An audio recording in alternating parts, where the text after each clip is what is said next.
Okay, thank you very much and good evening and welcome to Employment Matters Committee. I will say this is being recorded, so can we all speak into our mics at this part of the meeting, please? I am the worst one. We have apologies. Do we have any apologies? George, apologies? Only from Councillor Sands, and I'm sitting in for him. Thank you. Councillor Peake? From Councillor Hamilton, and I'm sitting in for her. Thank you. Record of the meeting. Do members agree to approve the record of the meeting of the committee held on the 29th of January 2025 and to also note the record of the meeting of the Joint Consultative Committee held on the 29th of January 2025? Is that agreed? Agreed. Thank you. Urgent matters by reason of special circumstances. I've agreed to take agenda item 11, which missed the publication, with the main agenda by 2 days, so we can discuss this before it's submitted to full council. Is that agreed? Agreed. Thank you. Item 4, declarations of disclosable pecuniary interests and other significant interests. Councillor Cook. Thank you. I'm a member of the NAHT, which is my trade union. Thank you. Councillor Peake. I'm a member of the trade union Unison. Thank you. Any other interests? And I'm also a member of the ASLIF trade union. Thank you. So we move on to item 5, workforce update 24-25. Sam Beck-Farley to introduce, please. Thank you, Chair. This is the first report to this committee, which gives you high-level data around our workforce staffing levels, sickness absence, equality data and our turnover. A couple of things just to highlight, if I may. Workforce has increased over the year, and you'll see that within the report, but you will recall a number of our teams have had additional resource provided, and we called that right sizing. So a number of papers went to full council to help us with the demand that was coming into services, and that has increased our overall headcount. Our sickness absence has increased. We did anticipate some increase, given that we feared there might have been under-recording in some areas, and we've done some training with managers to ensure that all sickness is recorded on the system robustly. That said, sickness remains a major concern for us and is currently one of our deep dive topics, and tonight you'll hear a bit more about the policy that we want to put in place, as well as additional training. We are also doing a number of other elements around sickness absence, which I'll park until the policy comes in, as that might well be picked up.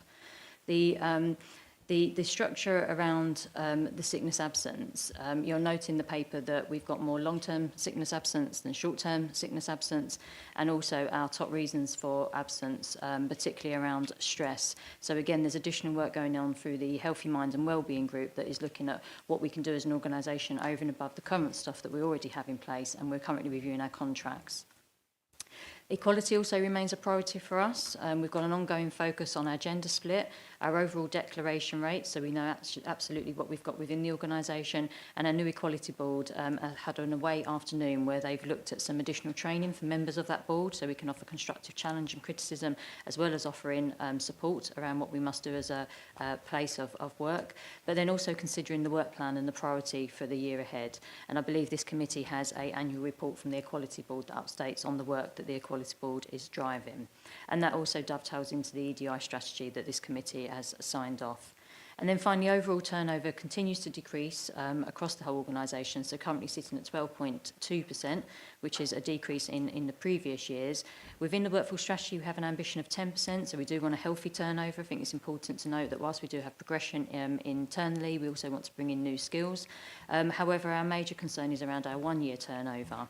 Now, we know that we've got some work to do around the data capture, because we do believe the one-year turnover is pulling in our internal moves, as well as those that are leaving the organisation, so we don't think we have an accurate picture at this time. And also we want to track the internal moves, because we're just in the middle of coming to the end of our Medpay review for our range 1s to range 8s, and a key indication of that is progression for our career pathway, so we do want to absolutely be tracking that in the right way. So probably more that we can say at a later date around the one-year turnover once we've done the analysis across the work. But committees tonight are asked to note the contents within the report, and I'm happy to take any questions. Thank you. Okay, thank you. Any member? Councillor Fern? Yeah, thank you, Chair, and thank you, Sam, for the report. It's a really good report, actually. Really good sort of factual information in there, and sort of good overview of things there for us to sort of look into. So just to pick you up on a couple of bits, so 4.13, the 14.5 million spend on the agency staff, that obviously a little bit of a concern, or is it? You know, you say in the report that there's 222 agency staff. Now that seems a high number. You know, how does that compare with last year or previous years? And what do we anticipate that to be next year? And sort of maybe just talk a little bit about the reason for that. Is that you mentioned job retention? Is that a big player in that? Next question is 4.5 around the turnover, first year turnover. Seems a really high number, 29.3%. But you mentioned in the JCC meeting about consultants and members of staff switching to other roles and positions. Should we really include that in that figure? For me, I don't think we should, because it's not really a first year retention issue, is it? Because they're moving to another position, they're staying within the authority. Thank you. Yeah, thank you, Councillor Fern. So the overall agency position is slightly higher than it was last year. Now, last year, when we reported our agency figures through Business Support ONS, we were reporting high figures within children's services. There's been considerable effort across children's services to reduce those figures. And to give you an indication of kind of why we've got agencies at this level, within children's now we have 67 in total, but of that 49 are filling vacant posts where we're struggling to recruit. Now, we are bringing people in, we are losing people. You identified that within some of that turnover data. We do track the exit data for that and to why people are leaving, but most definitely some of the skills shortages across these areas are causing us still significant issues, and we're using locums to backfill those vacancies. There are some legitimate use of locums within that though, so we do have people covering maternity and sickness, for example. However, we have had other areas of the business, for example in education and send, where we had a backlog of statutory work that we had to complete, so we had to bring in almost like a bank team, a project team over and above establishment to clear the backlog, because that was a statutory requirement. So that again within education and SEN would have put their figures higher than we would have anticipated, which wasn't foreseen in terms of the demand that came through. Adult social care had right sizing at the start of the year, so a paper went to full council at the beginning of the year to increase the establishment. That meant a complete reorganisation of the whole service area, and that has meant that we had a number of vacancies that we had to fill. Because we had, again, the demand there, we used the agencies. That is on a gradual decline, and we're managing to bring in permanent staff behind that and report that into the adult care social care for adults into the partnership board. But again, within adults, we have 46 vacant posts that we're still trying to recruit to. Corporate is slightly different. So corporate is probably more around ad hoc specialist skills that we just can't attract. So some of that might be, for example, within our legal team. We did have some right sizing that went into our legal team. And we did reduce the locums considerably. But again, with the demand that came through, particularly in children's cases, we had to get a solution in quite quickly. So legal are working through those at the moment.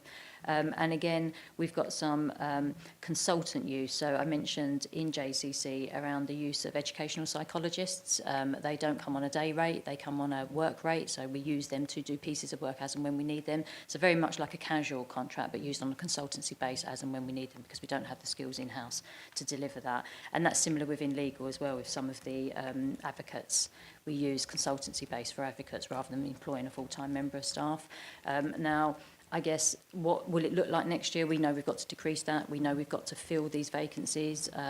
We know that when we're in an inspection regime, particularly across adults and children's, having that level of vacancies is never a good thing for stability for the children or the adults that they're caring for. So we are constantly tracking our locums, constantly tracking the workforce approach that we're putting in place. The Medpay review, in terms of how we've benchmarked our roles now to others, from range 1s to range 8s, is going to go some way for us being more attractive within the market. We've also done a lot of work around our people promise, which is our commitment to why we want to be an employer of choice. And you'll note this year we had the 5% COLA that went on to pay, which was very competitive. We haven't had that before. We also put in place the leisure centre discount as a benefit to working at Medway, as well as a number of other things like the AVCs and the cycle to work scheme. So we're constantly looking at not just pay elements, but also the benefits that supplement why Medway is a great place to come and work. We've also onboarded we've also commissioned and put in place a new applicant tracking system, which gives us greater control over how we go to market and the routes to market. And one of the things that I'm doing at the moment is looking at the right sizing of my recruitment team to see if I've got enough people there that can practically go out and market us and sell us, as opposed to what I call posting and praying, so putting a job out there and hoping people will find us. We've got to get our brand out there, and we've got to push that much more in a more concentrated effort. So there is more work to do to reduce this. We've got a number of things in place. I've listed a few there, but no, we track this. We track it, we do due diligence over it, and we do challenge perhaps where we've got locums that have been with us for a degree of time and have those conversations around conversion to permanency, and that is key as well, making sure that when people have been here a long period of time, they are still operating in a locum capacity, and the opportunity to convert is there for them. And apologies, you asked another question. The first year turnover. Yeah, I mean, 29% is shocking, and a real worry. As I mentioned, we suspect, and we've got to do some work within the system, that's pulling the internal moves as well, because it's taking a vacant post and seeing that as a lever rather than an internal move. And we need to look at it all, because it's still a great churn for the organisation. So whether someone's staying and we're keeping the skills within Medway for that service area, if a particular service has got that 1 year high churn, you're getting people in training and they're leaving, that can't continue either. So do we need to look at things like better career pathways? So in leisure, for example, we have a career pathway where they come in on an entry level, there's training in place, and they progress to the next level rather than just within the band, and it's built around them staying within that service. Now, we know, and it's well versed, that we have a problem in CAPS, for example, as an entry route into Medway, and people come in and find other career, other pathways that they want to do. So we're looking at alternatives around those probably entry routes where there's a lot of churn at the moment, but that data needs to be shown separately for us to determine what is reasonable. I also believe that some of that, because it's taken the pure value of an empty post, it's picking up our fixed term contracts. So if we have a project, public health might get a grant money, for example, to do a project for 18 months or 1 year, it's picking up the people that are naturally coming to the end at the end of their projects as well, rather than them making the choice to leave Medway. So much more work to do around understanding that 29%. There's some assumptions there, but that all needs testing. Just, if you don't mind, Chair, just one follow-up question. So yeah, thank you for that, Sam, and sort of understand all of that. In terms of the 46 vacancy in children services that you mentioned, have we interviewed for these posts, and are we getting any feedback, or do we know why we're not filling these posts? Are they long-term posts, or are they ones that have just, quite fresh? But 46 is a lot, isn't it? We've got pockets of teams where the work is very demanding. And it's in those teams that we're struggling to retain people and recruit people. So there's this constant churn because of the rate of work that's there. The service are working hard around that. Part of the problem is when you've got such a high vacancy rate, and we have unfilled vacancies as well, so we can't attract agencies into, that creates then higher caseloads, and that means the work then becomes really, really difficult. One of the things that we're working with children's on at the moment is around their career pathways, to see what opportunities there are for people to move teams and experience different things, so it's not burnout within that particular job. I know that Kelly has put a lot of effort into engaging with the teams, and we have a staff reference group within children's that give feedback from the floor, and we've done a lot of changes. So there was frustrations with Mosaic, for example. We've put quite a hefty amount of money into Mosaic to make the fixes that were frustrating people. So yes, we know where the problems are. We've looked at some of the reasons that have come in. Some of the exit data that we're getting from children's is, for people now, where we're on the cusp of Kent's County Council as well as London boroughs, there is different rates of pay in different areas, and you don't have to be in work every day anymore. And that has made a considerable change to us in terms of our attraction of our location, our geographical location. We're benchmarking at the moment rates of pay across adults and children's because of this high vacancy number, and that will determine whether or not we've got that accurate or not, as the case may be.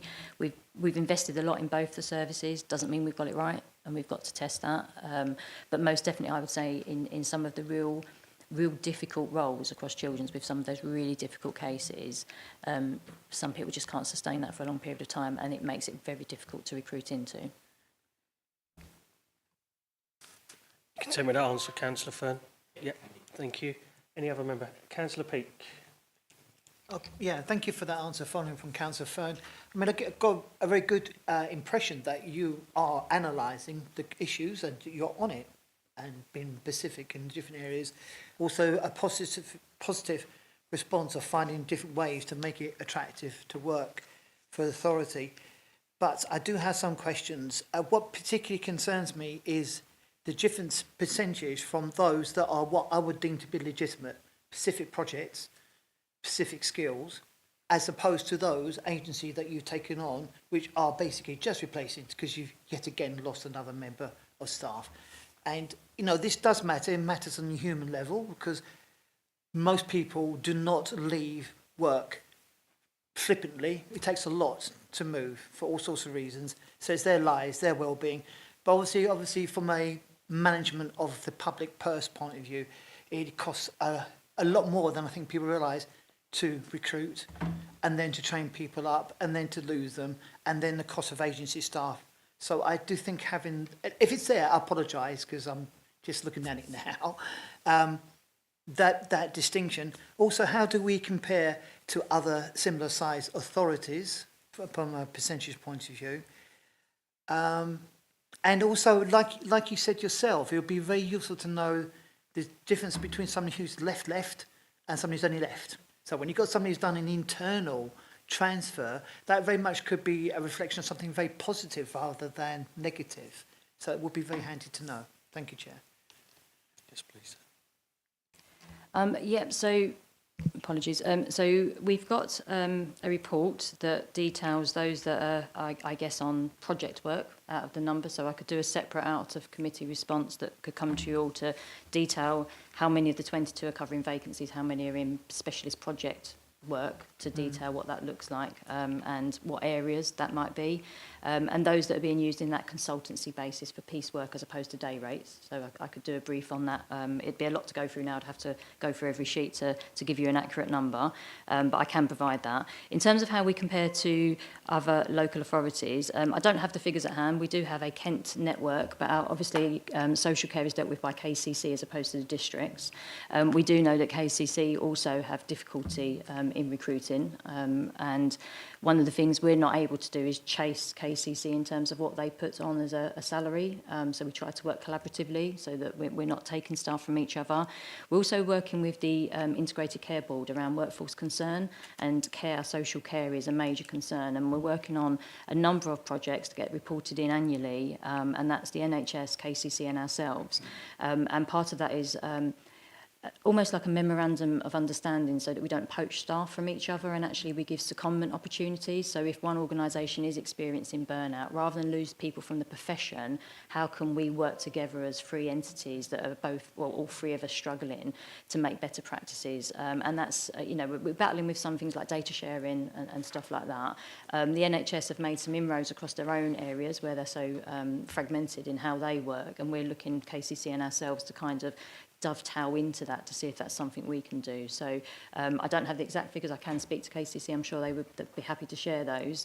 But we know that we're both struggling. So we're looking at alternative partnership working to make a difference. I think we've absolutely accepted all three organisations on our own. We can't solve this problem. It's a national issue, and we've got to work smarter across Kent to keep the skills in Kent.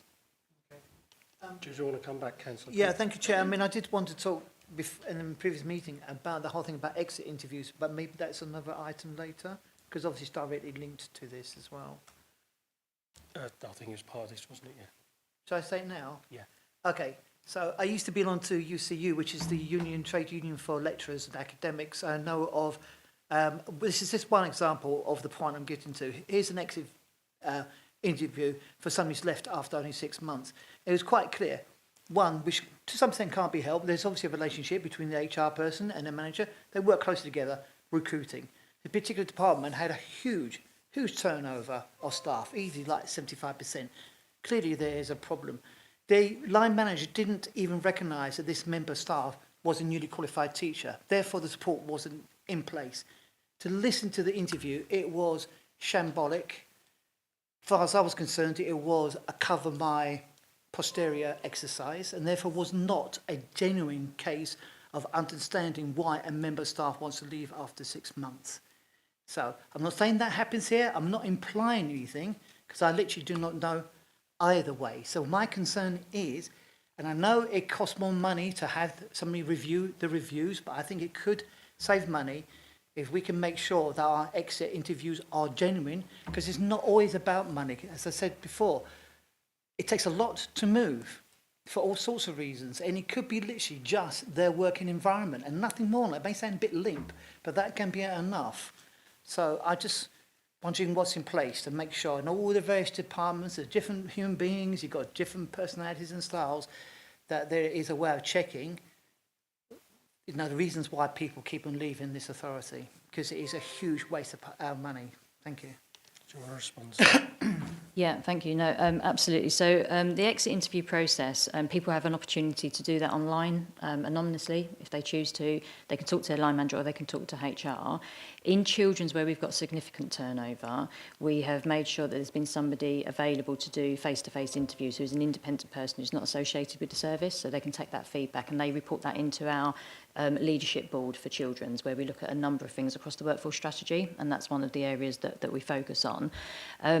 That they are honest within that. We keep, you know, who it's come from away from managers in that regard. But when we start to have enough evidence that we don't expose people, then we make an approach to that service to see what's going on.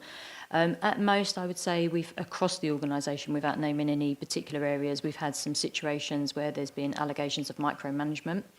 When we've delved a bit deeper, not all cases, but some, has been around managing poor performance, and people haven't liked the poor performance management of it. In some of the demands that has been placed there have been unreasonable, and we've had to embark upon some training with some leaders around that. So probably quite a mixed bag, I would suggest. Our problem with the exit interviews, though, is people actually doing them, because the way we've currently got the system, when we're notified of a leaver, there's an automatic independent email that would go to the individual to say to them, you know, we really want to hear why you're leaving, is there anything we can do, these are your options. If somebody has quite a considerable amount of leave, they tend to leave before their end date. And that we found that to be a couple of times that process kicks in too late. So we're notified quite late of the leaver for payroll purposes, which is only a few weeks to go to hit the payroll deadline, but that person went 2 weeks prior. So that exit interview never lands with them, they don't know it's an option. So we are reviewing how we do exit interviews across that piece, but that definitely is a concern for us around our process. Of that missed amount. So we need more data from exit interviews, most definitely. I think we've got a fair size from children's. We've been really focusing an effort on that. It's been a lot of resource to do it, but it was necessary given the high turnover. But we could do with better data in other areas as well. Yeah, thank you. Thank you. Councillor Cook. Yeah, thank you. Thank you very much for the introduction, particularly, Sam, where you mentioned a bit more around stress and anxiety, because I was going to ask about that. So just to ask for a little bit more around how are we certain that the fact that we're losing so many, well, not losing people, but people having so much time off for stress and anxiety is not an indication that our culture work isn't right yet? That's my first question. And secondly, a little bit concerned about the 20.8% Medpay staff on such low salaries. What we're doing to support those staff, and secondly, does that mean that there are inefficiencies around administration and we could be putting a number of lower paid tasks together under a higher paid role? Is there something there around workforce planning that we need to consider further? Thank you. Yes, please, sir. Yeah, thank you. In terms of are we certain the culture is right, we're not certain. You know, I think, you know, we look at the cases, we review the cases through ER, the ones that we're aware of, where we advise managers on. There's a real mixed match of reasons. Some is work related, some is home related. Often it's kind of when the two collide that it becomes too much for an individual, and you know, work is that pressing point. Some of this is also down to we've experienced a lot of people in the organisation have experienced bereavements. And that has created a lot of concern with individuals and managing that. So it's a real, there doesn't seem to be a flow or a pattern or a team that we can pull from it. Some of the data that we've started to look at, we've identified that it's most likely to be men that are reporting depression than females. So we're doing some cuts into the data around gender, age, ethnicity, teams. We haven't concluded that yet. We've got a meeting with Public Health who are fantastic at the data analysis side, particularly around health, and looking at what more we can do to get more sophisticated with that data and understand it better. So we have pockets of stuff, but we can't really draw any conclusions at this particular stage. But that's why it remains a deep dive for us. So we've started that journey. We're starting to look at that, get the organisation better informed around it, but understand what's really going on to make sure that solution is fit for purpose. So more to do on that particular point. The 20.8% on low salary. Yes, there is better ways we can do things. We have a lot of very labour administrative tasks. I can talk for my own team here around one of the systems we use and the labouring process of transferring people in posts. You know, it takes a considerable amount of time, and that should be an automatic thing that we need to put in place. If I talk about my own system that we've got for payroll, for a number of years it was never invested in, so it never received the upgrades, it never had the work that it needed doing. So everything now is really difficult to fix. It's not a switch of a button anymore. You know, it's kind of almost re-decoding in the background, which is, you know, we're going through the priorities of what we need to do, because absolutely getting people's pay, annual leave calculations, etc. is important for us. Is it we need to pull those together to make that a higher paid job? I don't think so. We've got the Medpay 2.0 in place, and that is around us getting better at what we do through the systems and the automation that we need to make it happen. And again, if I take my own team, I can't talk on behalf of the other teams, but I can talk about mine. We've just trialled two things. One is a chatbot. So rather than my team having to have administrators on the phone who are signposting people to policy or taking low-level questions, we've now introduced a chatbot that will only take the questions from our details. So it doesn't trawl the internet for extra stuff. It takes it from our guidance, and that saves then people having to pick up the phone or do a top desk query through that someone's physically got to sit there and manage. So we're just trialling that one at the moment. And then the other one we launched just last week, so again in a trial phase, is a wellbeing bot. And this is again, it will take our information, but it will also look at the NHS website. So it's gone to trusted sources, because I know there's a little bit of concern around, is that going to be accurate? But again, that's around the well-being of when people are feeling particularly stressed, things that they can do, self-help guides where they can go, organisations that can help. And again, that's an automatic way, rather than coming through to HR as a person to pick up the phone. Whether that means our administration staff are not required, I'm not saying that. You know, I think we still have roles that will be required. The human element of a lot of our roles is really important, and not everything's going to be taken over by machines. But there's other things we could be focusing on that absolutely might be a higher graded job, because actually the accountability is more than the administrative task that the machine can do. So I think we're on a bit of a evolving landscape really across Medpay 2.0 around what we do, and you know, it's not just my team, there's other teams, because we're doing a lot of customer facing activity at the moment. So yes, that should decrease with the plan we've got in place, the stuff that we need to do. What the shape of the workforce will look like as a result, I think that is a work planning issue. An issue I have at the moment, and the organisation is crying out for, my senior HR officers are embedded within the Medpay review. So the next part of the Medpay review, if you look at our work plan, is to do the strategic workforce planning for the services. And we're using tools like, for example, the 9-box diamond, where we're looking at succession, single points of failure, and really making sure the shape of the workforce is fit for the future, and the skills analysis that we need to do, because we increased the learning budget. So that next stage for those strategic business partners is going to be really critical to absolutely getting this in place and supporting that transformation. We're kind of in a bit of a lag, because we've extended the Medpay review for a month. So Nicola manages the team. I'm sure she will tell you she's desperate to come out the other end and do something different now. But that is within our work plan for us moving forward. Councillor Hackwell. Thank you, Chair. Thank you for the report, Sam. It's an interesting report to read. Looking at the full-time equivalent number, that's gone up by 20% in the last 5 years. What's been the main driver for a 20% increase? Because it was like in 2020, it was FTEs was something like 1850, I think. So it's a huge jump. Also, I need to understand what's included in that FTEs. Do we include the 222 consultants in that, or is the 222 consultants on top of the 2,223, and the number of casual employees of 1,341 is a huge number, and I do understand that you've got events teams and things like that can add to that. But how many actually beating hearts do we have as employees in Medway? Like, you know, is it 2,500, 3,000, or whatever it is? Touching on the range 2 as well. the range 2 is very, very close to the national living wage, 25,000, or the maximum of that. It's almost the same.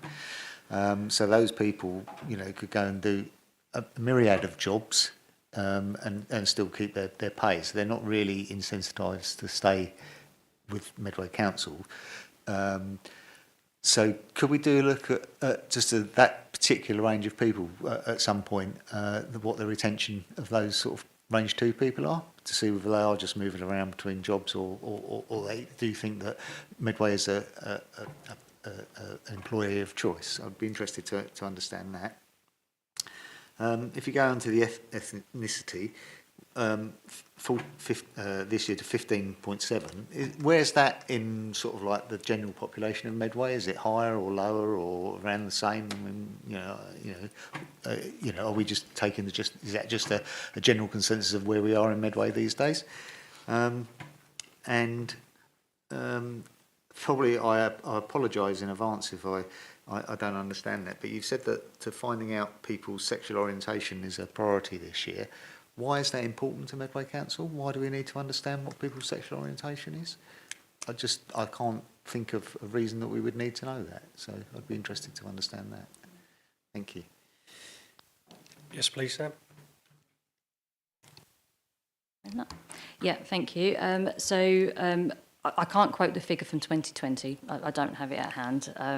In terms of why it's increased so much, I think my honest opinion and view is that there were a number of cuts to Medway Council that were done on percentage terms because we had to make savings. So we held back vacancies and services were cut considerably as a result of the savings that were needed to be made.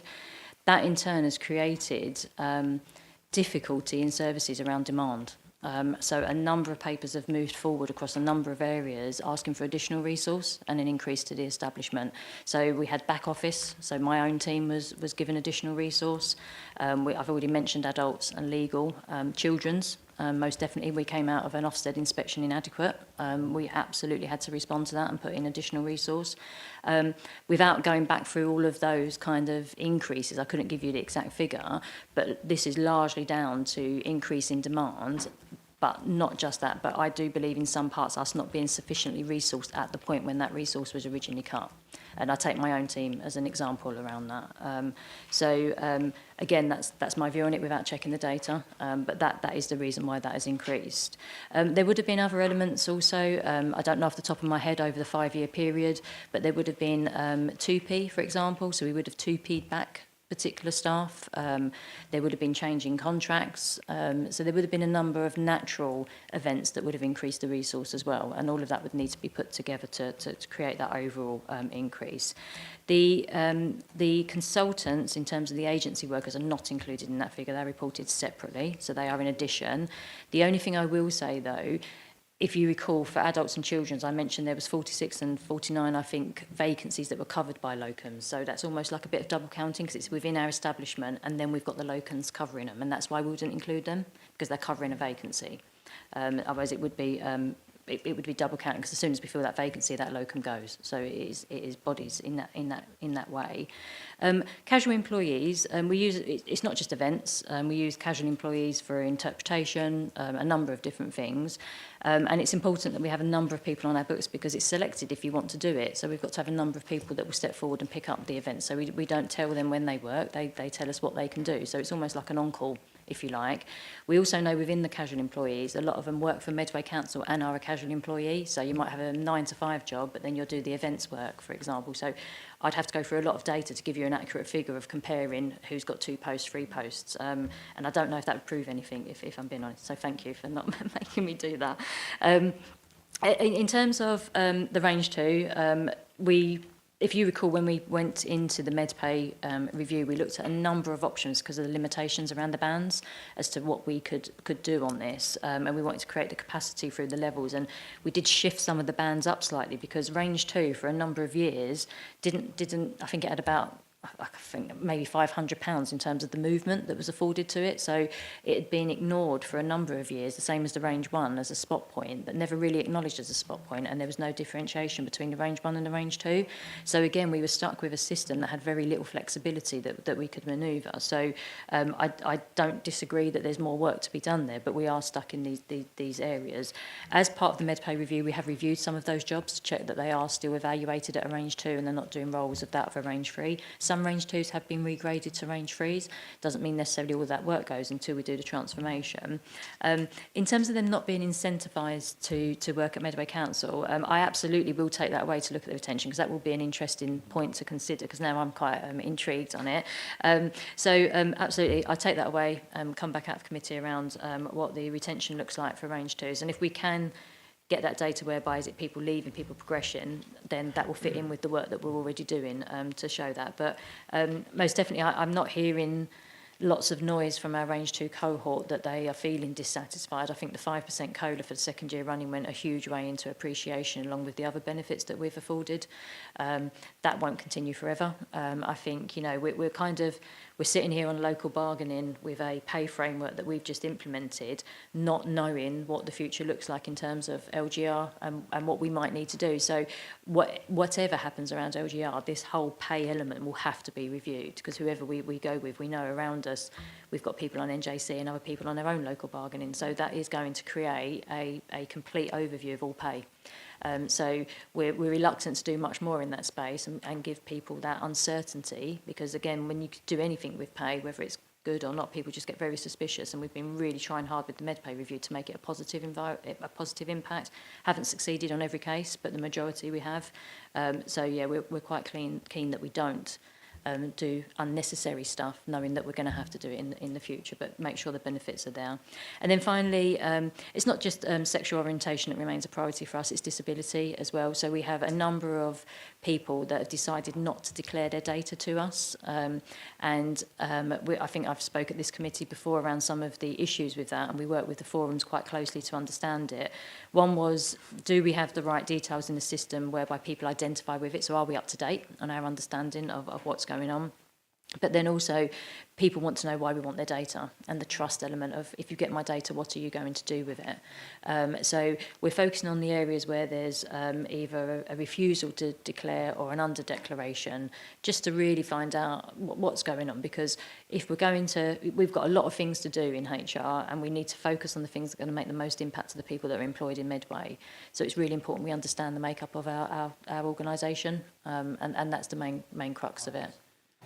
I still don't understand why we need sexual orientation, because I can't see what you'll do differently with that information.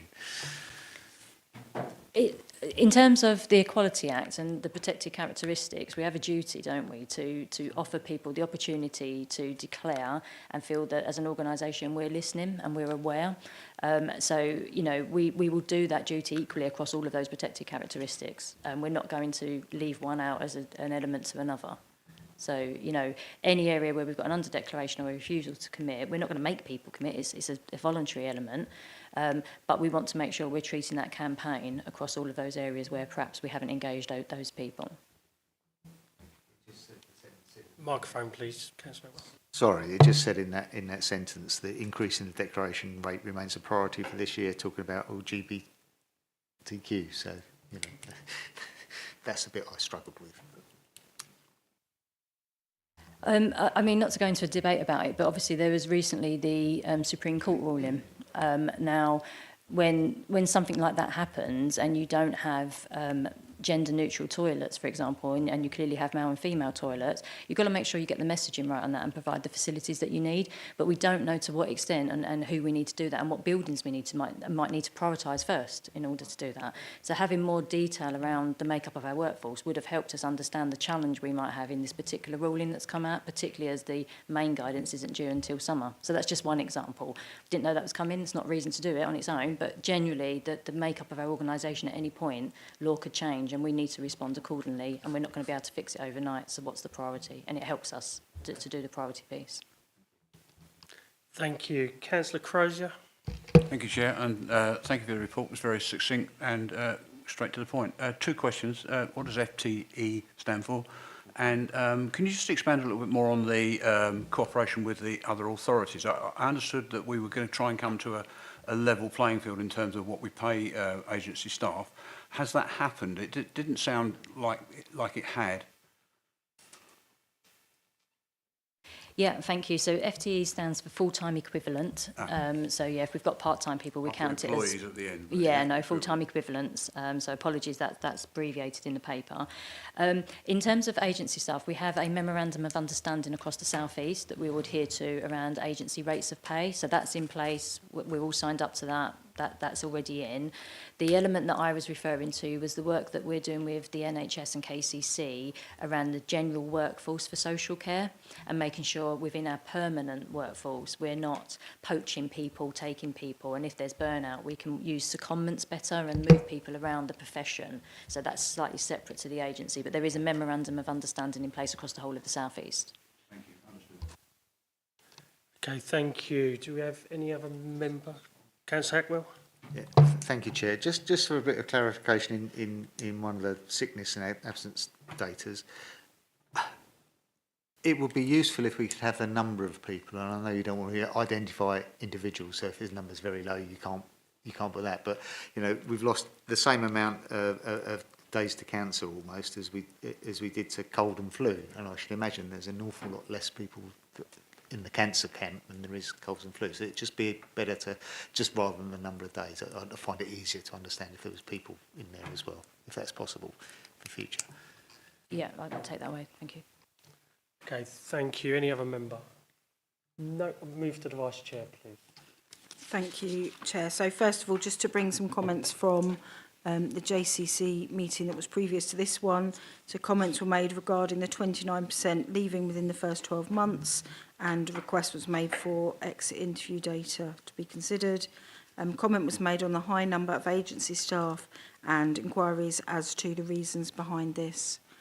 So then this committee is asked to note the workforce update 24-25, and I've also added an out-of-committee report regarding a breakdown on how many agency staff are on project work and how many are covering wider vacancies was offered. Thank you. Thank you. That agrees? 3. Thank you. Okay, move on to item 6, revised managing sickness and absence policy. Mr. Morgan. Thank you, Chair. So managing absence is a key area of focus and an organisational priority to support the health and wellbeing of the Council's workforce. A review of the policy and the supporting guidance, the templates, is required to further support employees both when they're absent and when they return, and also to help managers when supporting those employees to ensure consistency across the organisation. Key changes are highlighted within Appendix B to the report, and as a summary they include highlighting that medical appointments relating to a disability as being considered a reasonable adjustment in terms of attendance, and the impact of disability-related absences on triggers, i.e. that those may be adjusted or potentially removed altogether if appropriate. We amended the trigger table, so one element of that was removed. So previously had 6 days or more in a 6-month period in there, where an absence is on more than one occasion. Feedback from that was that it was a bit confusing to try and apply that, so we combine that with an existing trigger, so that now reads as that it would be met where there's been 3 separate occasions of absences in 3 months, or 5 in 12 months, with the 5 and 12 months being the original trigger.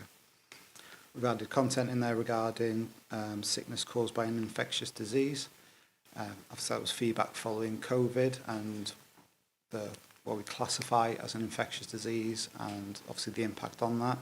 So that content was taken from the Green Book and put into this policy for clarification.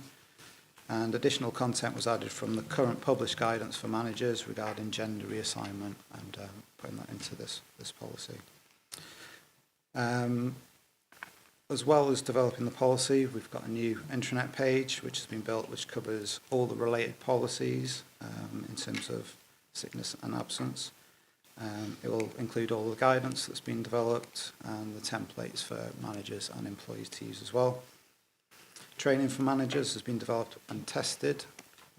Currently do have management absence training anyway within managerial leadership series, but these are more bite-sized sessions which cover specific areas of absence management to try and improve managers' knowledge and confidence, which will hopefully reduce any delays to support and ensure that that's consistent. Some examples of these are occupational health referrals, how to do a good one, and how to conduct a return to work meeting. Modules on managing short and long-term absence are also planned. We've got really comprehensive guidance already in place on the intranet, and we'll work closely with our colleagues in workforce development to update any current training that they're currently providing.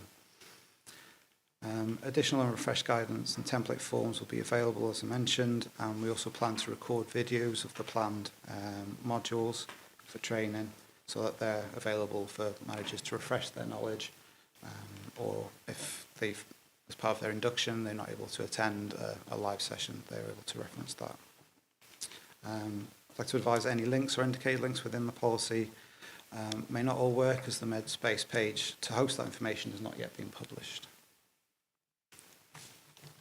Thank you. Any member? Councillor Hatwell? Thank you, Chair. I thought it was a very good policy. It covered sort of many bases. One question I had in section 11, is there a time limit that you have to ring in and declare yourself sick? I mean, or could you just sort of like wake up really late one day at 1 o'clock and then decide to ring in and say you're sick? Or does it have to be by 9 o'clock or something?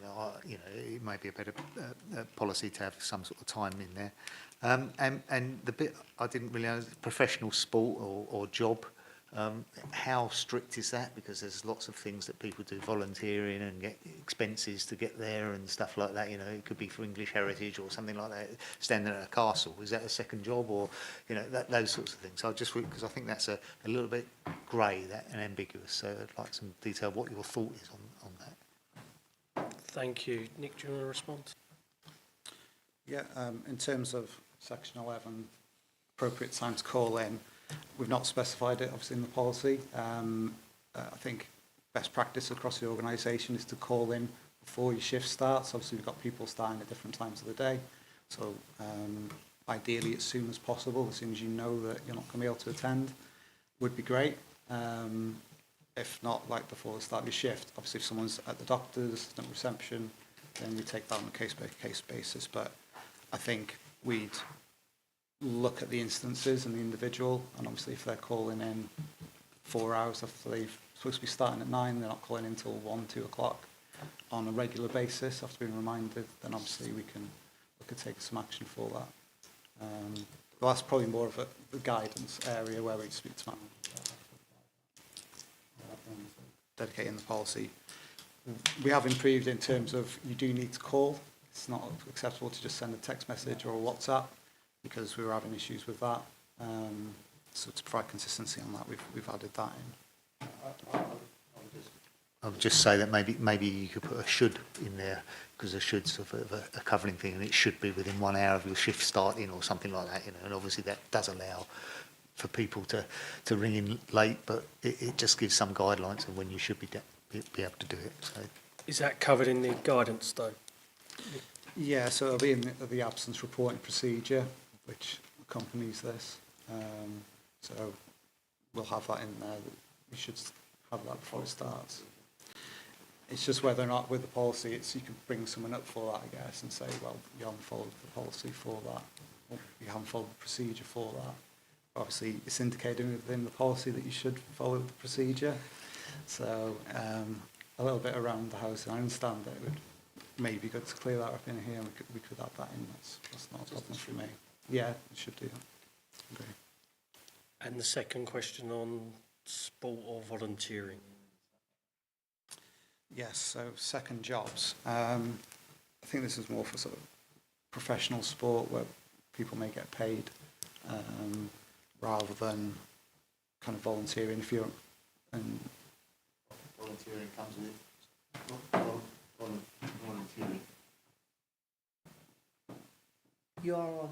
Yeah, volunteering sometimes comes with expenses, and you know, and expenses is a that's to cover your lunch, and it's almost a pay, but it's called expenses. So it might be worth trying to think about how you clarify that a little bit better. course. Yeah, happy to do that. Okay, any other member? Okay, we did have a discussion at JCC concerning the trade union's viewpoint on a certain element 4.2, but we've got a recommendation to move this on because this has come back here. So we are going to agree the policy it is, but we are going to give the trade unions a short time to find that evidence that there was a change in the policy, and I'll work outside of this room with Democratic Services to them. But if it's not forthcoming, then this policy will be agreed. So if there's no other member, I'll move to the Vice Chair. Thank you. And then the only other piece of feedback from the previous meeting is that trade union representation at all stages, including informal stages, is needed to ensure ensuring a consistent language. So the amendment, as we've put forward, is that we would agree the document subject to clarification from trade unions of bullet point 2, 4.2 of the policy has been removed. And you've put that forward within a reasonable time frame, and that will be approved by yourself, Chair. Thank you. Thank you. Is that agreed? Agreed. Thank you. We'll move on to item 7, reasonable adjustments. That's Nick Morgan, yourself again, please. Thank you, Chair. So this is a new policy which aims to support employees to request adjustments and to support their managers by providing key information to enable them to understand reasonable adjustments. This will help to ensure that appropriate adjustments are made to support employees' needs and enable them to perform within their roles without a detriment to either their health or work performance. Introducing a reasonable adjustment policy will support compliance with legal requirements under the Equality Act 2010 and will help to promote an inclusive and supportive working environment. This policy will help the Council to hopefully attract and retain talented individuals with disabilities and those with support requirements, working towards creating an equitable work environment for all. The launch of the new policy will be supported by a training module for managers to further develop their understanding of reasonable adjustments and also the practical procedures and processes behind that might be required to implement them for individuals. Okay, thank you. Do we have any member? Just very briefly. Yeah, Councillor. In true political style, it is a comment more than a question, but I just wanted to say, again, really great policy. And the two things that really stuck out for me through a number of these policies is your research and work that's from an evidence base, and it's from an evidence base of wider understanding. And also I'm really seeing in, I think, 2 years on this committee, that feedback and opportunity that consultation's been embedded. So I just wanted to welcome that, Chair. Thank you. Thank you. And just one more from me. Just to confirm, as we discussed earlier, that the service budget will not determine whether the reasonable adjustment goes ahead. It's a Medway Central budget that will confirm that. Yeah. Thank you. So unless there's any other member, move to the Vice Chair, please. Thank you. Again, previous meeting, Trade Union was very pleased to welcome this policy. So the recommendation, the committee is asked to approve the introduction of reasonable adjustments policy set out in the revised Appendix A in the supplementary agenda and approve the implementation of the policy across all areas of the organisation, and to note the requirement for adequate training provision and awareness communications to allow managers and employees to have an informed insight into how the council will support those who require adjustments. Thank you. Is that agreed? Agreed. Thank you. We move on to item 8, the maternity and paternity policy and the parental bereavement leave policy. Nick Morgan to introduce again, please. Thank you, Chair. So this is a current policy which has been reviewed in collaboration with our public health colleagues and teams. The feedback from them helped to improve the links to support, make sure they're updated and correct charities, etc. Local charities and support groups are introduced, and that's to assist across several relevant areas and hopefully try to improve content in several sections of the policy. One of the main drivers for the revision to the policy is the recent legislation regarding neonatal leave entitlement, which came into force on the 6th of April. So that's been included, where eligible parents will have a day one right to take up to 12 weeks of leave. We've proposed that it will be fully paid as a day one right, rather than having a qualifying period as stated within the legislation. And that will be on top of any other leave they may be entitled to, including maternity and paternity leave. As I mentioned, this is proposed as an enhancement in relation to pay, where that's a day one right alongside the leave, removing that requirement of a qualifying period. In terms of the parental bereavement leave policy, as we've included reference to miscarriage and stillbirth within the maternity policy, we did some research, and there's a recent government report from the Women's and Equality Committee regarding equality at work, which has advocated for statutory miscarriage leave. As such, the parental and bereavement leave policy has been updated to include eligibility for pregnancy and baby loss before 24 weeks, as per the criteria discussed within the report. So that includes miscarriage, medical termination, and ectopic pregnancy. So that's the discretion of the council to improve that policy, although it's expected that the change will be included under the Employment Rights Bill in 2026. As with all our policies, we understand that guidance is required for managers in the application of them, so a training and guidance will be developed to provide knowledge and support for managers to make sure that they respond to their employees' needs with sensitivity and compassion. Thank you. Any member? Councillor Cook. Yeah, thank you. Obviously, I read all my papers, but I read this one extremely carefully. I'm really proud to be able to bring personal experience to this area and really interested in the compassion, as you say, all the way through.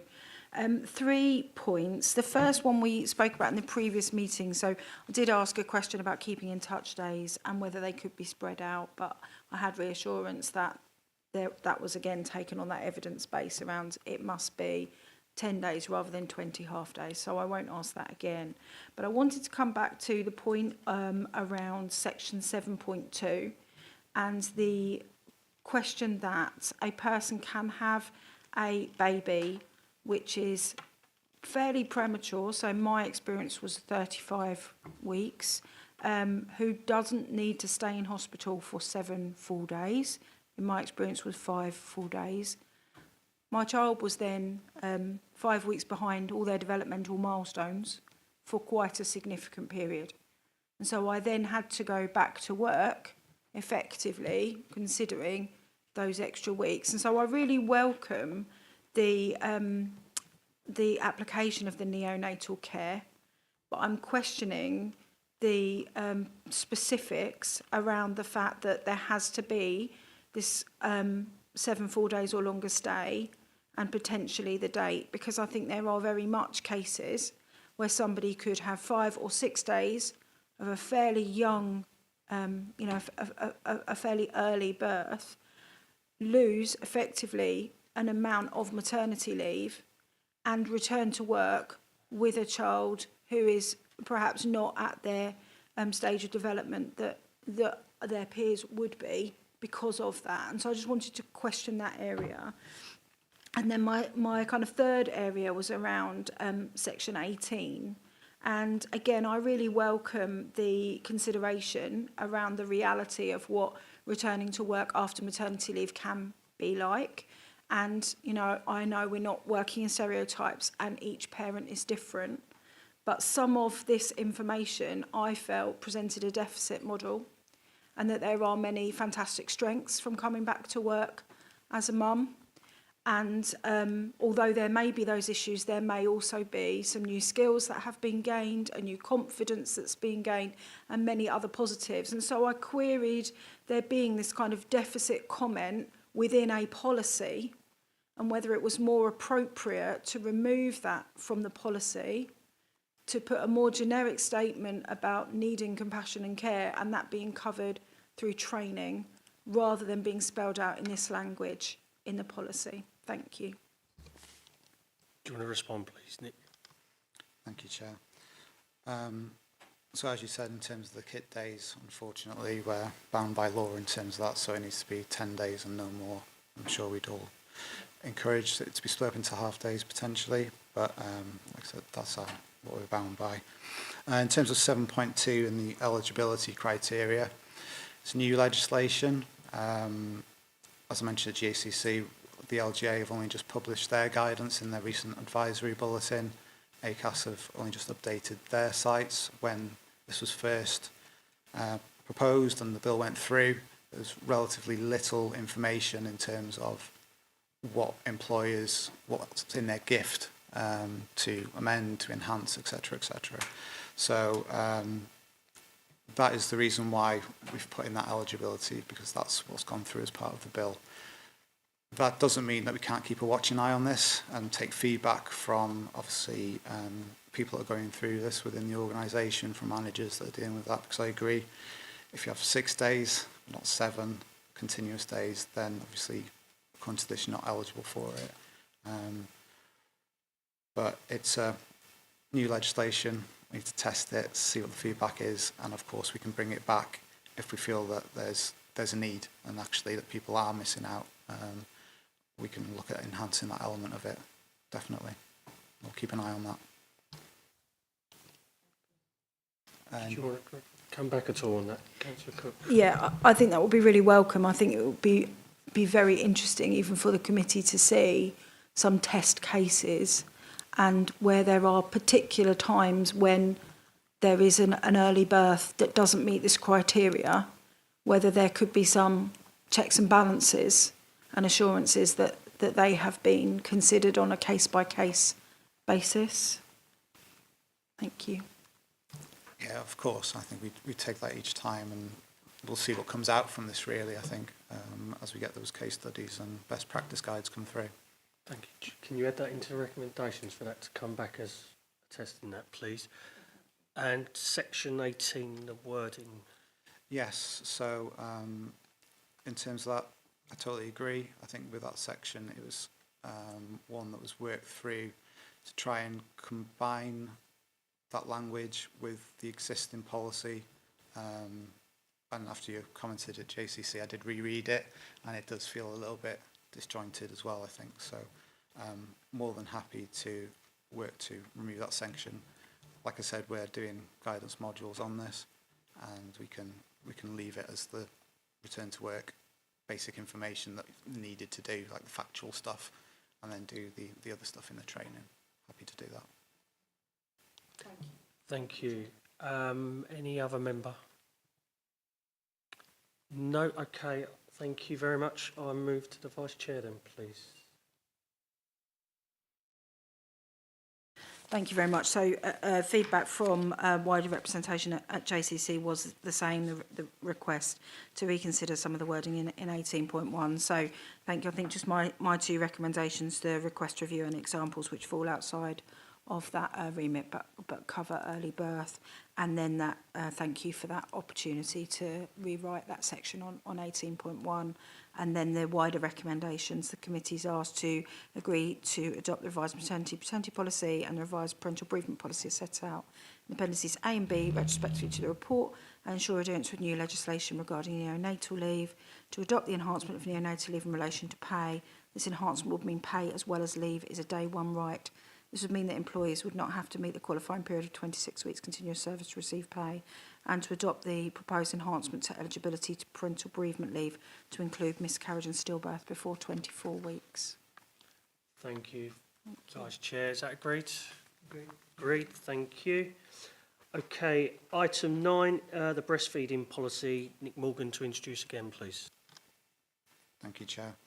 So this is a new policy, again, in collaboration with our public health colleagues, which aims to help inform discussions between managers and employees whilst employees are on maternity leave, to allow provisions to be made to support returning mothers who are breastfeeding and wish to maybe express milk on their return to work. It covers key health and safety requirements, which are suitable facilities, risk assessments and flexible working requests. And alongside the policy and the benefits for the employee, there's potential benefits for the council as well, such as increased employee retention, enhanced employee satisfaction, and improved productivity, as the individual may not be as stressed if they're able to continue as they wish. So breastfeeding employees are protected from discrimination and harassment under the Equality Act 2010.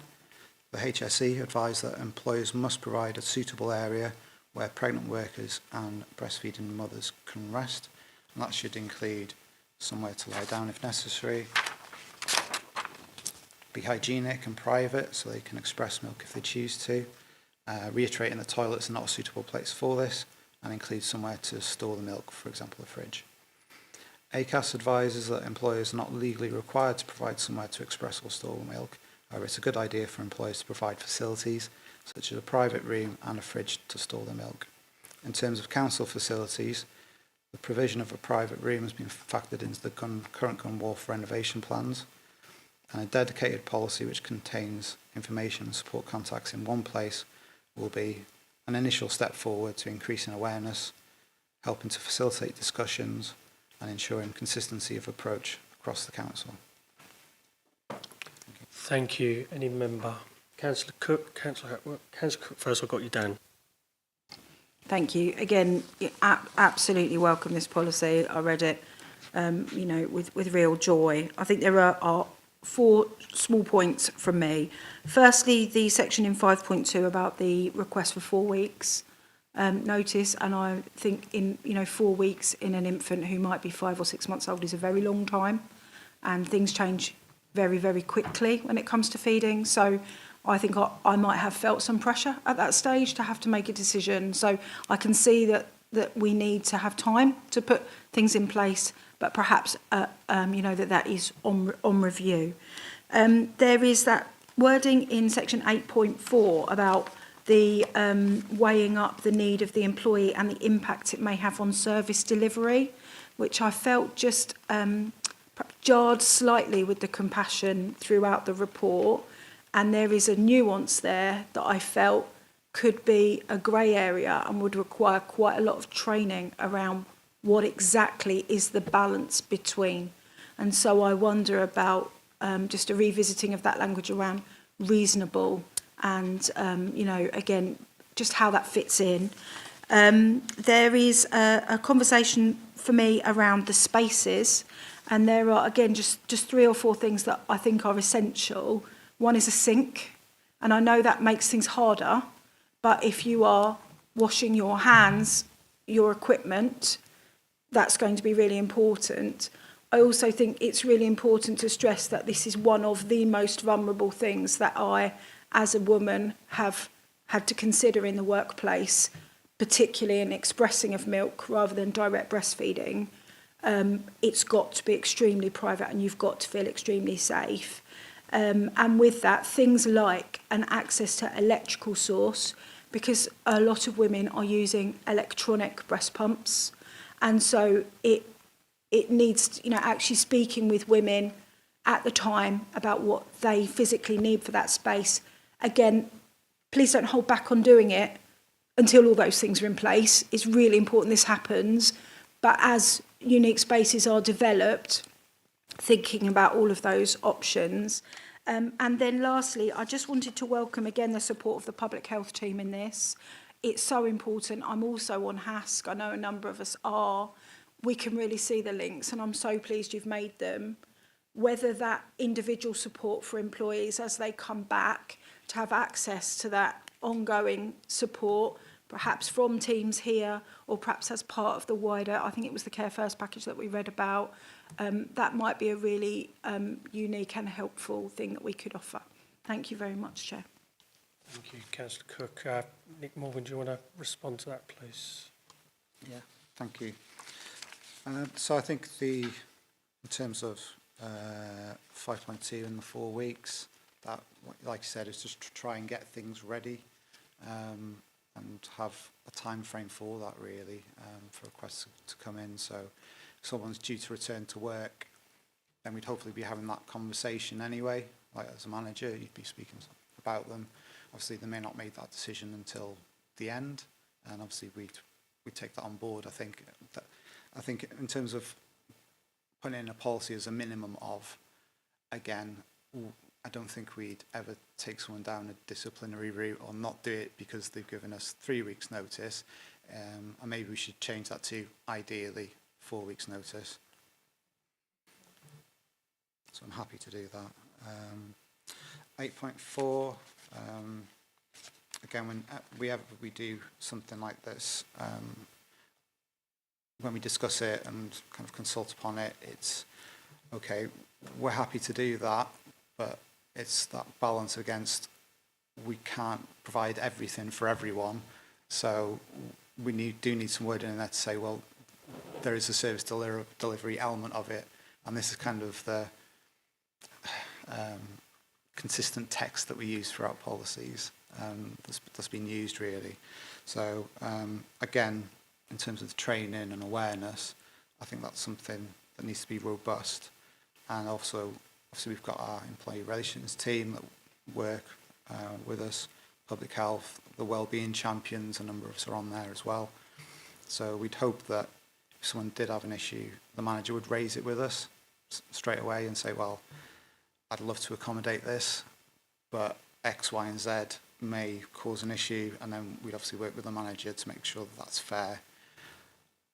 Obviously, that involves the manager coming to us to provide that, and I think having this policy will help them to see, okay, right, this is what I need to do, this is best practice, this is who I should contact if I've got any issues. But we can obviously include this in our training as well, which is one of the reasons why we have these policies. It kind of builds from there to develop our training and guidance, because we've got a base to go from. So I think I'd like to leave that in, but not in a way that would, hopefully that explains why the reason it's in there, and that it's not meant to be detrimental at all. But I do understand that even in terms of flexible working, that's the sort of language that's used through those requests. We did get a lot more of those after COVID, so what was reasonable or not was very much debated, but hopefully these will have a standard line and support for managers, so that can be supported. In terms of spaces, I think all those provisions are fine and well needed. The provisions of those, I think that would have fallen under health and safety again, in terms of determining whether a room was appropriate, public health colleagues, health and safety. And certainly when they're designing these, I'm sure those elements will be included. And I think where we've got any sort of assessments, we should be doing a risk assessment when mothers are returning to work. And under that, we'll make sure that adequate facilities, because a lot of the guidance is on about adequate facilities. It doesn't list out, even in the HSC, a sink should be required and should only be used by X, Y, and Z or anything like that. So we can certainly look at putting that into the risk assessment element, just to make sure that we're trying to cover that. Because, I mean, when I was developing this, unfortunately, there wasn't a map of each building and what's contained in each building, how many buildings we've got out there that people are using. So that'll be ongoing, I think. Is that okay? Public health question. I'll include in my feedback, Chair, if that's all right. Is that okay if I come back? Thank you so much. I think it all ties in, because my last question was about having public health support and some support for people from our own team. And I was just going to come back and say thank you for everything you've said. It comes back to that culture question that we were talking about at the beginning. And so making sure that the speak up, the feedback, all of the things that we have spoken about here for the last 2 years are really in place for this group, and whether, you know, specific mentoring or a particular focus group feedback or a point person might be through our trade union, you know, trade unions, wherever the best place is, that people know that they have an advocate that they can go to over something which is so deeply personal, because that's why I was asking that last point around the support of our own health team, and who would be the right people to walk alongside these people at this vulnerable stage. Thank you. Yeah, please. Yeah, apologies for missing that bit. I got carried away with the risk assessment bit. So there is those people available already, so that's why we put a list of contacts in there, not just externally but internally as well. We've got our wellbeing groups and also the public health team, which provide a lot of services which I wasn't aware of working in HR, so it's been really good working with them. and that will all be there, and obviously this will be trained out across HR and across the organisation. Okay, thank you. Councillor Hackwell. Thank you very much, Chair. I really welcome this policy, and I think, you know, for an organisation that's 75% women, it's probably long overdue. So I think it's really good. The only thing that struck me about it in all the entirety was it never actually said a policy about what, because it talks about you can have extra breaks to breastfeed or express, and it goes along about lots of explanation about expressing, but doesn't specifically say you can or can't bring your newborn to work to breastfeed. And I just think that should be clear in this policy. You know, whatever that policy is, I'm not determining what it is, but it should be clear in this policy what's expected. Thanks, Councillor. Yeah, I think obviously the expectation is if you're breastfeeding, you're bringing your baby into work. Yeah. It's not explicitly laid out like that, but I can certainly include that. And obviously it would be discussed when they're doing the risk assessment as well, in terms of, is it appropriate, is it safe for the child to come into a work environment? So Or should be discouraged or whatever, or encouraged. I'm not saying which way it is, but yeah, obviously there's environments where it wouldn't be safe for mother and child. So but I'm happy to include reference in there that a breastfeeding employee would involve a child coming into the workplace. It's surprising that happens, yeah. But that would be in the risk assessment, wouldn't it, whether it's an appropriate area? It would, yeah. yes. Yeah. Thank you. Any other member? Councillor Peake. So I'm hungry. Following on from Councillor Hackle, that's actually a really good point, because, you know, the relationship between employees and managers, they vary. Some managers may be proactive and say, no, do you realise? But not all are. So to have a very clear, easy to reference policy that you as an employee can refer to is actually really, really important. So, yeah, I'm glad that was asked. Thank you. I don't think there's any need to respond really to that. No, good point, thank you. Any other member? No, thank you. I think it's not that radical. Some people might think it's that radical. I think it's long overdue.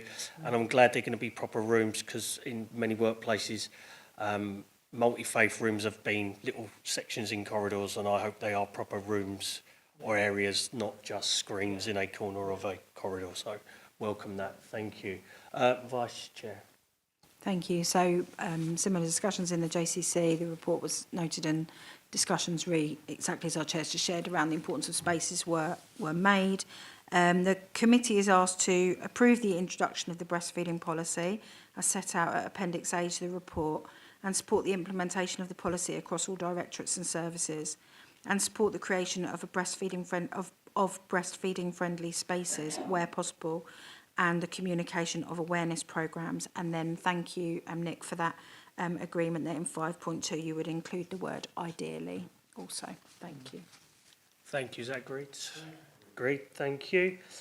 Okay, item 10, review of the allocation of committee seats on subcommittees and working groups. No, this can be subject to change, and I think it's already changed since the report. Sorry? It has changed, yeah. But formally not till annual council. Until annual council. Agreement to this will cover us up until that period. Yeah, okay. Thank you. It's still being worked upon. Yeah, and we got the whip in the room, so yeah. I'm not sure how that would change us, but we'll find out. So I'll move to the, unless you've got anything else to add to that, what you've already added. Yeah. Vice Chair. Thank you. So the committee is asked to approve the allocation of seats for the Employment Matters Appeal Panel, Joint Consultative Committee and Equalities Working Group as set out in Appendix A to the report. Thank you. Is that agreed? Thank you. Okay, we move on to the last item, Medpay review, outline of the approach to senior officer progression of pay. Sam, to introduce, please. Thank you, Chair. The committee will recall in January we share the leadership competency framework, which outlined the expected levels of leadership across Medway Council that we want to achieve with senior leaders. This was the first part of our leadership review, and as we draw Medpay review for the range 1s to range 8s to a close, we now need to focus on what that means for our leadership who are unable to currently progress within their bands. This paper sets out agreement for an approach of a programme that we'd like to apply to the leadership review. A number of options of how we can apply this are shown in Appendix A. This was presented and discussed at length with corporate management team. Much debate was around fairness, consistency, and the need to have high-performing and proactive performance management. CNT reviewed the options at length, and an outline of some of the following points were noted and agreed upon. As with the rest of the organisation, we are fixing historical problems and legacy issues, and we know that many roles are undervalued, and we've had to use a number of retention and/or skills payments to supplement to retain our leadership layer. The principles of the programme we agreed should remain fair and consistent. The optics on this need to move beyond financial concern, because this is about consistency of our performance, progression and pay framework for the whole organisation and shouldn't be based on grade. The leadership layer needs to be available 24/7 with notice, with no further pay, and they're not afforded flexi time. This means there is very little incentive for our range 7s and our range 8s to progress into this leadership layer, because often they will find themselves in a worse situation, and we do need to think about succession. We want a high-performing leadership layer, so there is an acknowledgement that robust performance management must absolutely be a priority. This is a single post, and unlike all the other posts around the range 1 and range 8s where there's often teams, the leader needs to enter this at a professional level, so there isn't a trainee element to it. Therefore, trying to enhance this job role into either 3, 4 or 5 layers is going to be incredibly difficult. The competency framework for the additional layers will be difficult to adhere to and manage, and could dilute the productivity and progression of our leadership layer and stifle success. We also acknowledge that the vision is to act and perform as a high-performing organisation. Our roles are wide and varied and don't often compare to the county or the districts around us, where there are roles that have less responsibility and pay is either more or similar. We need to value our leadership layer and acknowledge there is more pressure to come, particularly through inspection regimes and LGR. And it was therefore agreed the appropriate approach would be to apply the same principles to the programme as intended for our leadership layer, which means 3 progressional points. However, rather than have 2 opportunities per year to progress, like the range 1s and range 8s do, given the breadth of the role and the various areas that people will be performance managed against, it means managers will only have the opportunity to progress once a year. This does not mean there is an expectation that managers will progress through the pay yearly. There will need to be extensive performance management put in place, and this would need to go beyond the professional career pathway that is currently in place for the range 1s and range 8s, and we will need to include additional stuff around managing budgets, managing proactively across HR policy, as well as other expectations that will form part of a leadership assurance certificate. An example of how this comes together is shown in Appendix C. The paper is therefore seeking support to apply the same principles of the programme to the leadership layer, noting the decrease in opportunity to progress. Should this approach be agreed, we will apply the same approach for mapping the impact and the financial concern, which in the first phase would include a review of job profiles, market testing and re-evaluating where required, and provide indicative cost analysis to review if we have enough budget from the pre-approved Medpay pot to see if this is affordable, and will put us instead to make sure we can retain and value the layer that we have here. Happy to take feedback or questions. Thank you. Okay, thank you. Any member? Councillor Fern? Thank you, Chair, and thank you, Sam, for the report and for detailed sort of explanation there.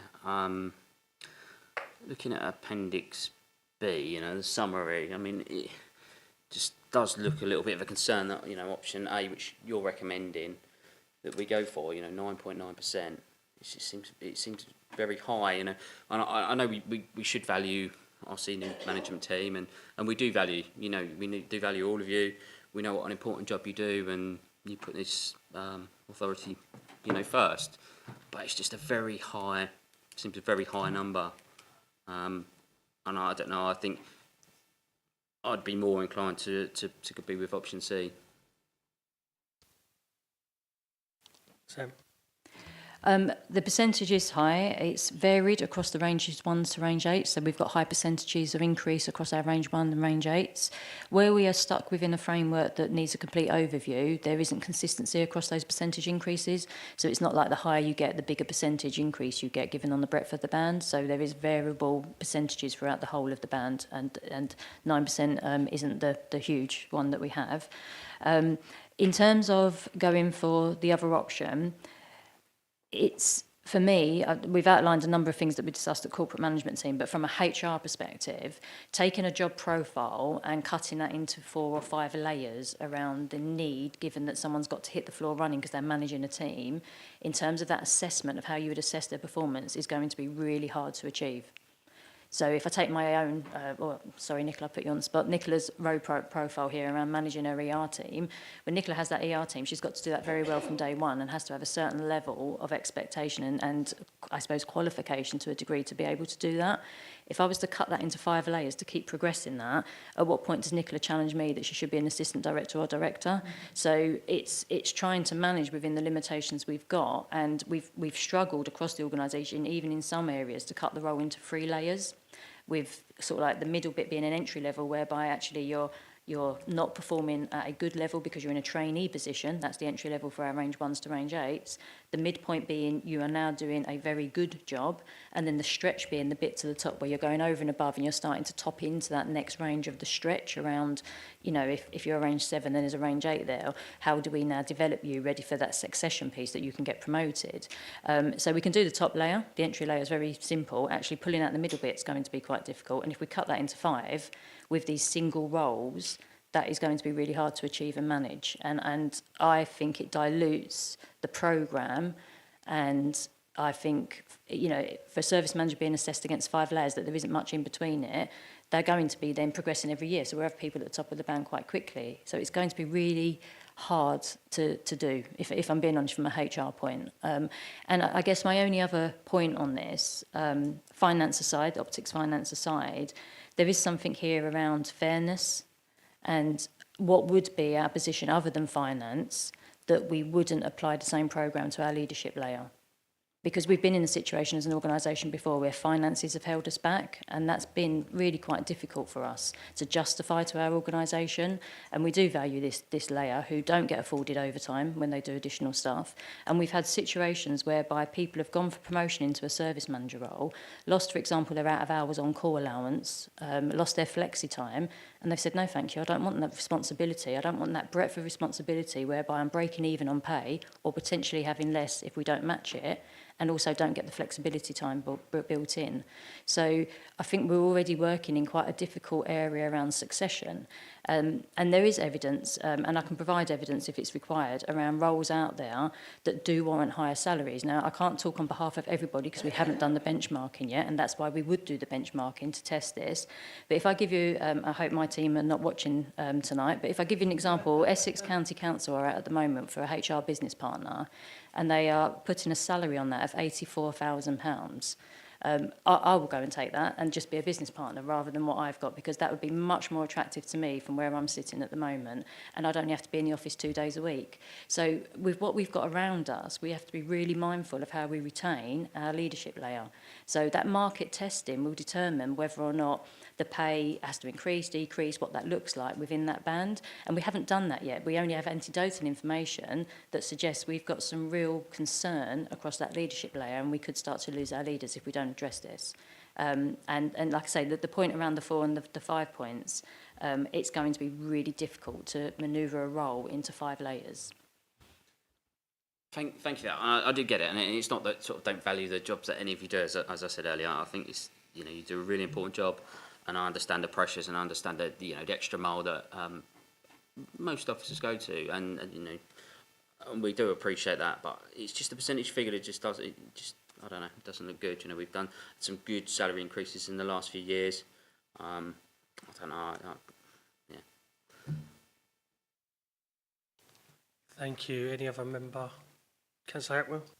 Just to be clear, all you're saying is the salaries, the top and bottom salaries in each band remain the same, regardless of which option you go for. All you're saying is you make it a 3, a 4, or a 5-step process. And it could be that the 3, and I think what the concern is really the 3-step process ups the percentage, which is the headline that would be in the press and all the rest of it. I mean, the actual money doesn't make any difference. It's just, you know, the optics of the thing rather than anything else. And you know, I haven't got a strong feeling either way, because it's just the optics and how we want to portray them. Thank you. Any other member? Councillor Cook?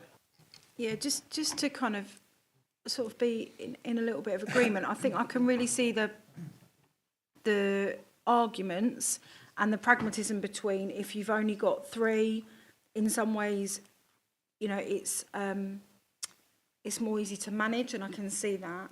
And I can see that 5 would be really difficult to implement around people moving up very regularly. And for me, there's kind of a pragmatic approach which says, I think really, as Councillor Hackwell said, you know, the figures themselves are the same on each, but what does it kind of look in the whole picture of the piece?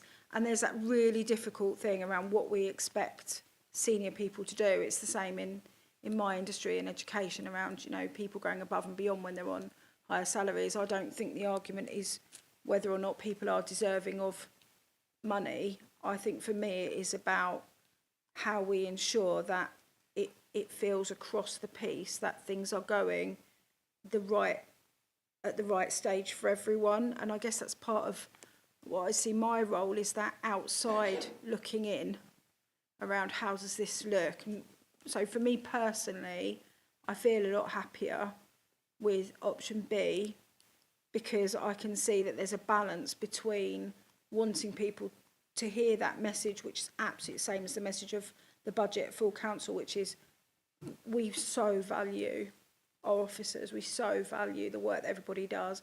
We want people to feel that they are given the very, you know, fairest offer.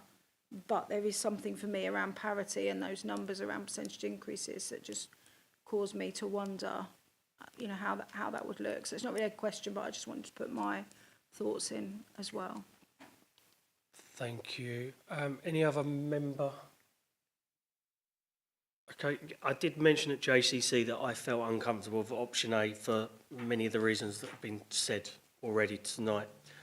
I understand your point of the going to 5 spines is is difficult. So I think the sensible and the pragmatic approach is, and I'm going to suggest that as a recommendation, is that we go for option B.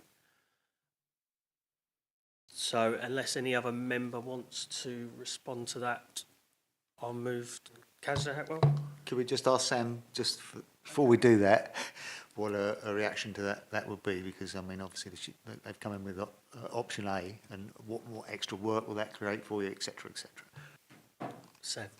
Yeah, I suppose on one hand, I don't know if 4 options are possible until I get into the bands and look at the job profile. So, like I said, we've struggled with 3. Even as HR practitioners, putting our bands into 3 have created lots of consultation, lots of difficulty. Some people haven't been happy with the qualifications that have gone in, so putting that into 4 is going to be quite difficult. I think I will speak on behalf of service managers and strategic service managers. They will be highly disappointed with this, because the message that will go out, which they will hear because this is televised in that sense through YouTube, is it's because of the optics. We're not going to afford you the same programme as the rest of the organisation. And we already have challenge around the fact that they don't have access to overtime, they don't have access to flexi leave. And I think there's going to be disappointment within the organisation and considerable risk. Whether it's possible, until we start that benchmarking, we will need to look at it. My other fear around this is we know that there are roles that are undervalued. We know that there are roles out there that are costing us more money. It's going to probably create us more retention payments and skill shortage payments, because we're not going to want to lose this workforce who are performing incredibly well, and we're going to want to retain them. So, again, we will be putting more work on the team to put in retention payments, which actually isn't a fix for them, because if they're going to, for example, renew their mortgage, retention payments don't help when doing that. But yet we're still going to be paying them the money, so the optics isn't any different in the sense of the value, but for them they're at a disadvantage again. So, you know, the recommendation is the recommendation, but I don't think this will come without problems. Okay, thank you. Any other member at all? Okay, just put it across. I think we've all made it clear we do value staff from the bottom up to the top. But yeah, we have to look at other issues. Can I ask, could the benchmarking not have taken place and then the report come? I guess because of the elements of governance and the fact that we're so far into the programme, we've tried to dual do them, I guess. So we would have already started this month on the benchmarking, because the plan was that the project was ending in April. But because we want to get to full council in July, we didn't want to wait to come to EMC in July, then wait for full council, and therefore make the service managers wait even longer. I mean, we could... There's no decision over at the moment until we've done the benchmarking. We don't know if it's affordable, you know. So there still is this element of actually we might do all this and go, oh, we can't do it. What else are we going to do? So this isn't a foregone conclusion yet around the budget that's been put aside. That we share that benchmarking. That isn't something that is a secret. It goes into corporate management team for a full debate against the budget that's left, and it's based on a cost analysis. So we will make an assumption based on market. We will do the job review profiles, and we will look at the skills across the organisation.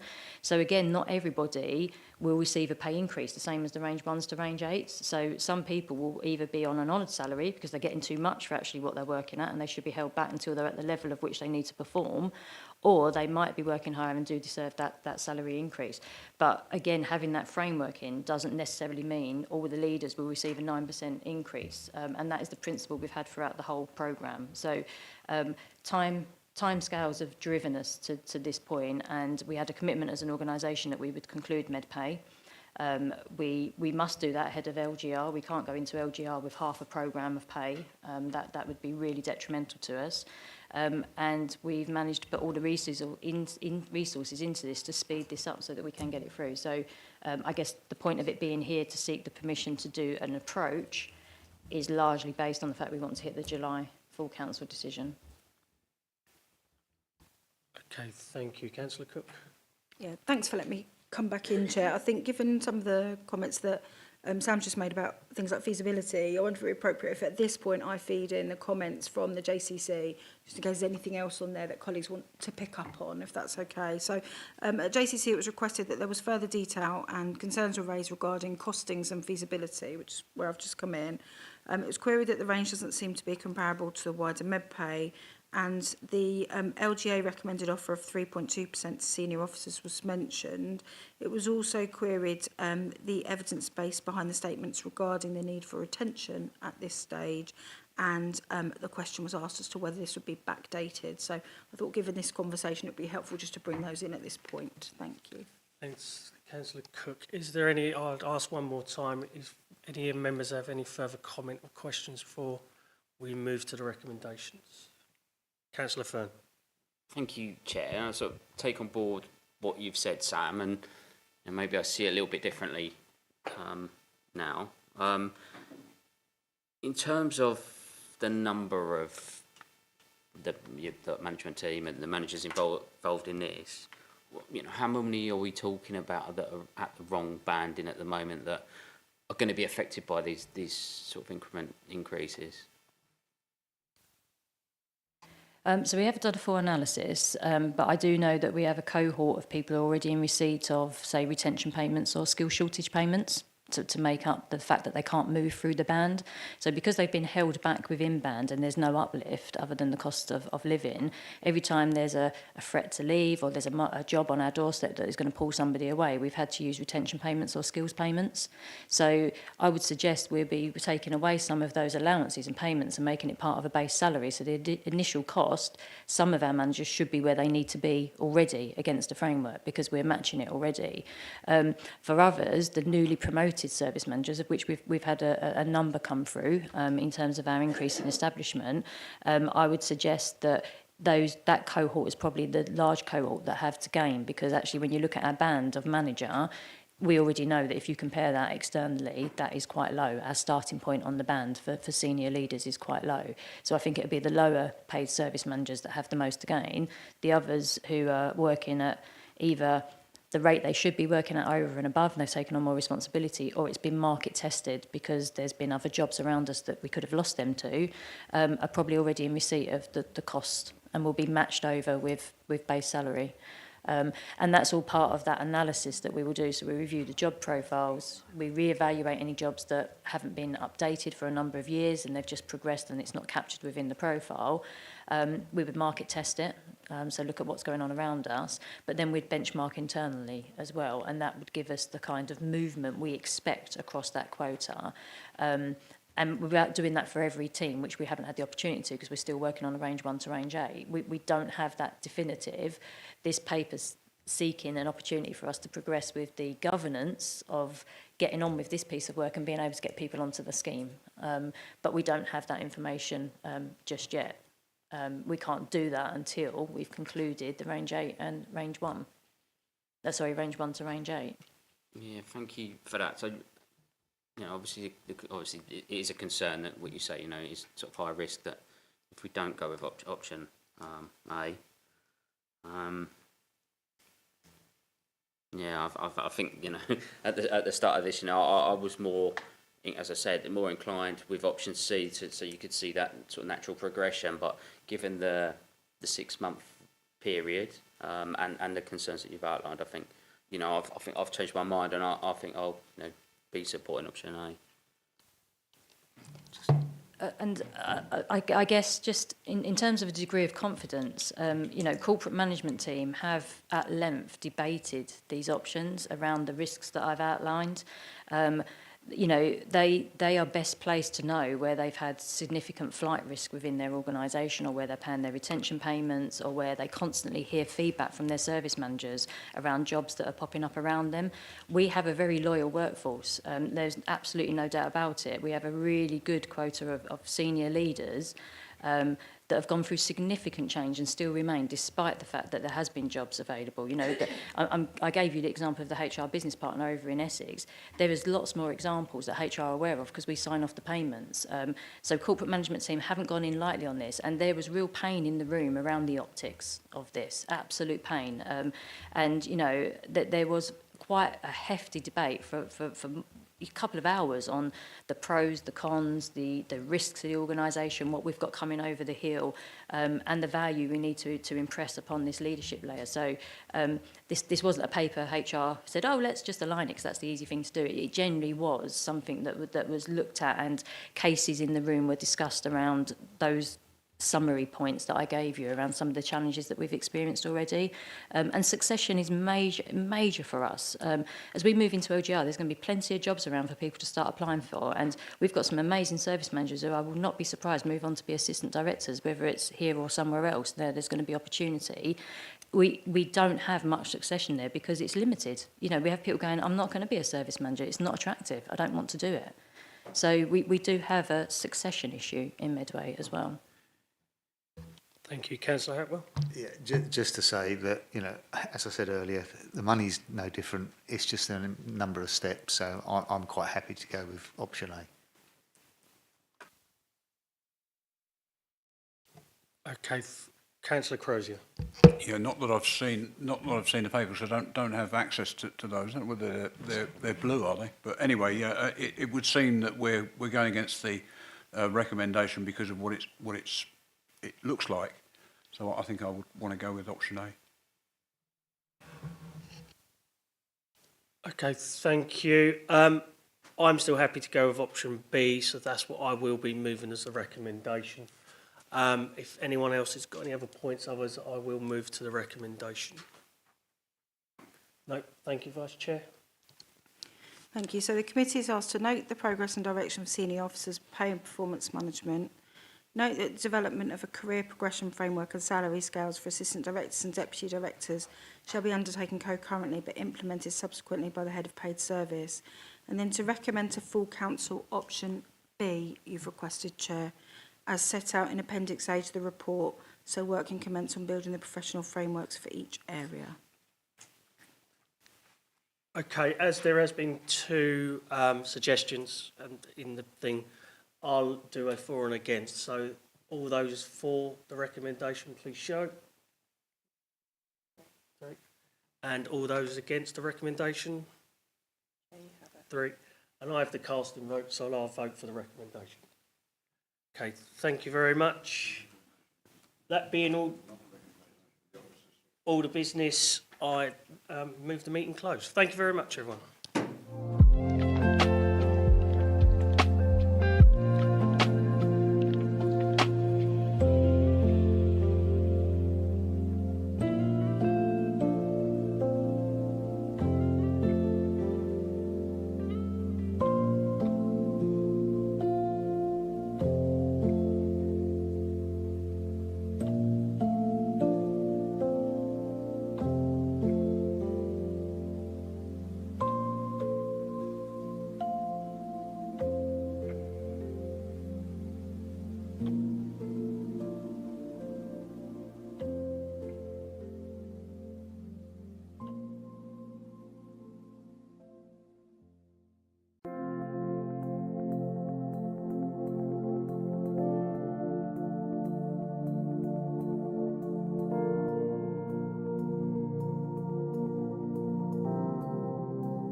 you.